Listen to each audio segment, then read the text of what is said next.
তো বন্ধুরা, আপনার তৈরি করা চ্যানেলটি আসলে পার্সোনাল চ্যানেল নাকি ব্র্যান্ড চ্যানেল, অর্থাৎ আপনার তৈরি করা ইউটিউব চ্যানেলটা পার্সোনাল নাকি ব্র্যান্ড। তো এইটা চেক করার সবচেয়ে সহজ একটা ট্রিক্স এই 2023 সালে এখন দেখে নিন। তো দেখুন, এই যে সর্বপ্রথমে আপনি ক্রোম ব্রাউজারে আসবেন, আসার পরে এখান থেকে আপনি আপনার কী করবেন, চ্যানেলটা লগ ইন করে নেবেন। তো আমি এখানে ডিসপ্লে ডিউরেশনটা একটু বাড়িয়ে নিই আমার ভিডিও করার সুবিধার জন্য। তো বন্ধু দেখুন, আপনি কি করবেন, এই ক্রোম ব্রাউজারে আসবেন, আসার পর দেখুন এখানে চ্যানেলটা লগ ইন করবেন। দেখুন এই যে আমার ডান পাশে নতুন একটা চ্যানেল ক্রিয়েট করেছি, সেইটাইতে আমি দেখাবো সেটা আসলে ব্র্যান্ড অ্যাকাউন্ট নাকি আপনার পার্সোনাল অ্যাকাউন্ট। তো সেইটা আপনি খুব সহজে দেখতে পারবেন। তো লগ ইন করার পর জাস্ট এই থ্রি ডট মেনুতে ক্লিক করে এটা কী করে দেবেন, ডেস্কটপ সাইট করে নেবেন।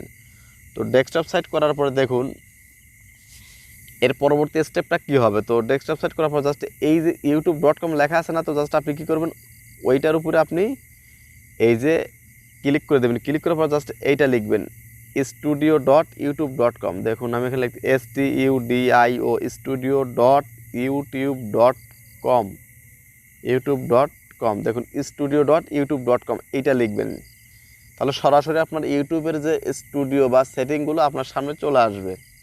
তো দেখুন আমাদের কিন্তু চ্যানেলের যে ইউটিউব স্টুডিও সেটিংটা এটা কিন্তু চলে আসবে। তো আপনি সরাসরি ওইখান থেকে ক্লিক করলে কিন্তু আপনাকে অনেক সময় রিডাইরেক্ট করে আপনার ইউটিউব অ্যাপে নিয়ে যাবে। তো জাস্ট আপনি লগ ইন করার পর জাস্ট এই ট্রিক্সটা কাজে লাগাবেন, তাহলে আপনাকে রিডাইরেক্ট করে স্টুডিও অ্যাপে নিয়ে যাবে না, সরাসরি এখানে এই কম্পিউটারের মতো মুড এটাই ওপেন হবে। তো দেখুন এখান থেকে দেখুন এখানে কিন্তু অনেকগুলো অপশন আপনি এখানে দেখতে পারবেন। দেখুন এই যে বাম দিকে খেয়াল করুন, এই যে কন্টেন্ট, অ্যানালাইটিক্স, তারপরে দেখুন কমেন্টস, এই যে মনিটাইজেশন চিহ্ন, কপিরাইট, তারপর নিচের দিকে একদম নিচের দিকে খেয়াল করুন, দেখুন এই যে সেটিং গিয়ার আইকন। তো জাস্ট এই সেটিং গিয়ার আইকনের উপর ক্লিক করে দিন। তো বন্ধুরা দেখুন সেটিং গিয়ার আইকনের উপর ক্লিক করার পর দেখুন এখানে কি বলা আছে, দেখুন চ্যানেল লেখা আছে। তো জাস্ট আপনি কী করবেন, চ্যানেল যে যাওয়ার পর দেখুন এখান থেকে কী করবেন, এই অ্যাডভান্স সেটিংয়ের উপর ক্লিক করে দিবেন। তো অ্যাডভান্স সেটিংয়ের উপর ক্লিক করে দেওয়ার পর দেখুন এখানে কি বলা আছে, ম্যানেজ ইউটিউব অ্যাকাউন্ট। এর উপরে দেখুন কোনো কিছু কিন্তু লেখা নেই। তো দেখুন এখন আমরা কি করব, ম্যানেজ, এই যে দেখুন ম্যানেজ ইউটিউব অ্যাকাউন্ট, জাস্ট আমরা উপরেটার উপরে ক্লিক করে দেবো, ম্যানেজ ইউটিউব অ্যাকাউন্টে ক্লিক করে দেবো। দেখুন ক্লিক করে দেওয়ার পরবর্তী স্টেপটা দেখুন কি আসে।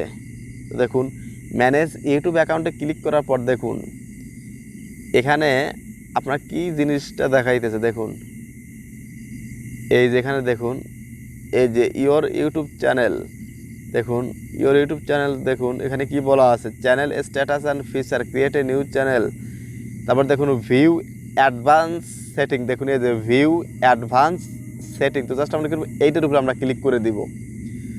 তো এইটার উপরে ক্লিক করে দেওয়ার পর বন্ধুরা দেখুন এই যে আমি আপনাদের মার্ক করে দেখাই। দেখুন এখানে কি বলা আছে, মুভ চ্যানেল, দেখুন move channel to brand account. খেয়াল করে দেখুন move channel to brand account, তার মানে কিন্তু যদি এই move channel to brand account লেখা থাকে তাহলে আপনি খুব সহজে বুঝতে পারবেন যে আসলে আপনার চ্যানেলটা পার্সোনাল চ্যানেল মানে চ্যানেলে আছে, এটাকে আপনার কী করতে হবে, মানে ব্র্যান্ড অ্যাকাউন্টে পরিবর্তন করতে হবে। আর যদি দেখেন যে এখানে move channel to brand account এই কথাটা নেই, তাহলে বুঝতে পারবেন যে এই চ্যানেলটা আপনার অলরেডি ব্র্যান্ড অ্যাকাউন্টে কনভার্ট হয়ে আছে। তো আসলে বুঝতে পারছেন যে আসলে কিভাবে আপনি বুঝবেন যে আসলে আপনার ইউটিউব চ্যানেলটা ব্র্যান্ড অ্যাকাউন্ট নাকি আপনার পার্সোনাল অ্যাকাউন্ট। তো এইটা আপনি কিন্তু খুব সহজে বুঝতে পারেন। আমি যে স্টেপগুলো দেখাইছি কারো কাছে যদি এটা জটিল মনে হয়, আপনারা ভিডিওটা একটু পজ করে দেখে দেখে কাজটা করার চেষ্টা করবেন, তাহলে আপনি খুব ইজিলি এটা বুঝতে পারবেন। তো দেখুন, তো ভিডিওটা দেখে যদি মনে করেন নতুন কিছু শিখলেন, ভিডিওতে অবশ্যই একটা লাইক, কমেন্ট এবং চ্যানেলটাকে অবশ্যই সাবস্ক্রাইব করবেন।